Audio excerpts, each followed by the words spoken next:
Belajar dari kata-kata. Semua kata memiliki makna, apalagi rangkaian kata-kata. Semua kata akan memiliki kesan beragam jika dikatakan.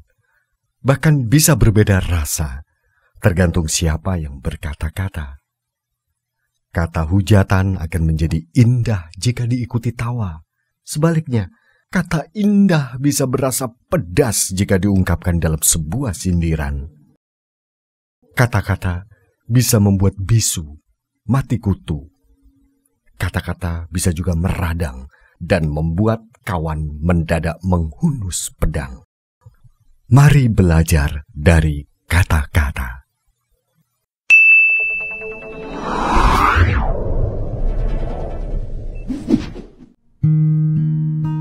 Kali ini kita dalam sebuah cerita inspiratif kembali yang memiliki tema atau jalan cerita atau isi cerita rahasia kebahagiaan.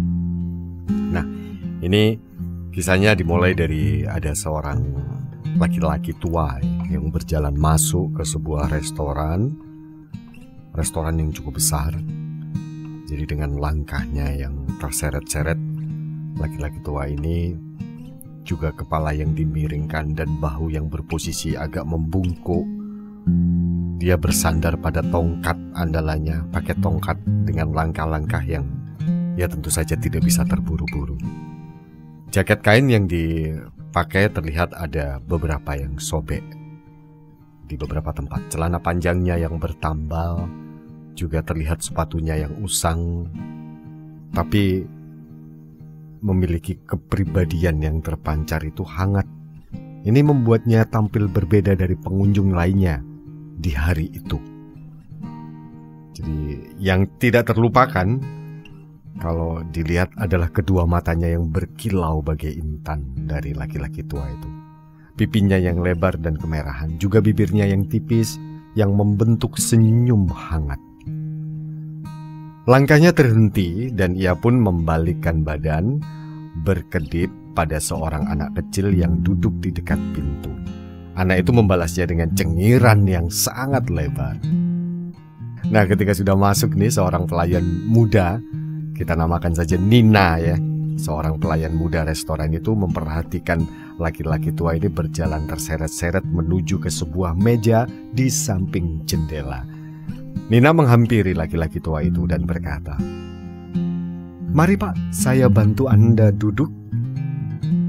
Tanpa berkata apapun, laki-laki tua itu tersenyum dan menganggukkan sebagai ucapan terima kasih.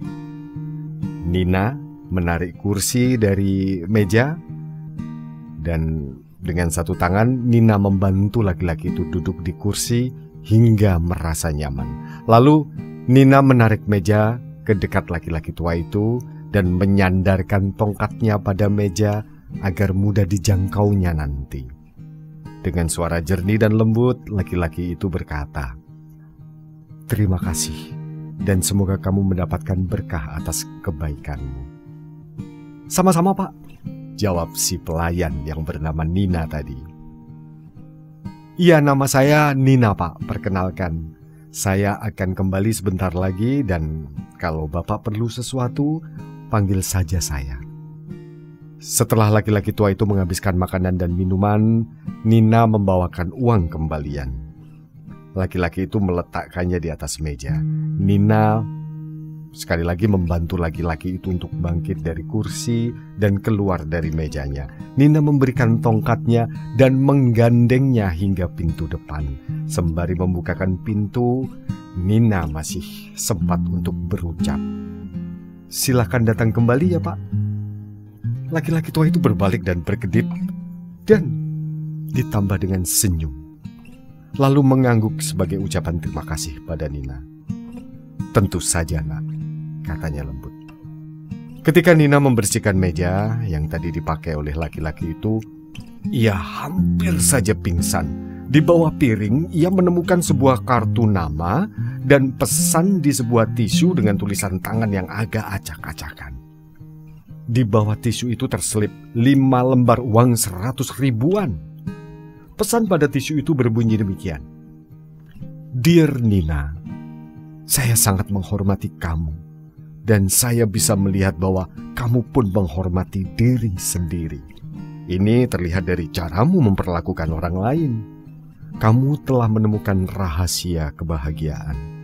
Sikap hangatmu itu akan terpancar ke semua orang yang kamu jumpai di restoran ini.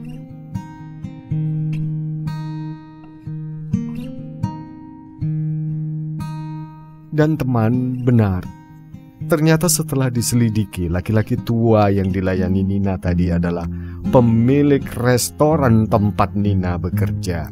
Inilah kali pertama Nina dan juga para karyawan lain melihatnya secara langsung. Ya, dengan cerita tadi, mari bersama-sama kita temukan kebahagiaan sejati dari cara kita memperlakukan orang lain.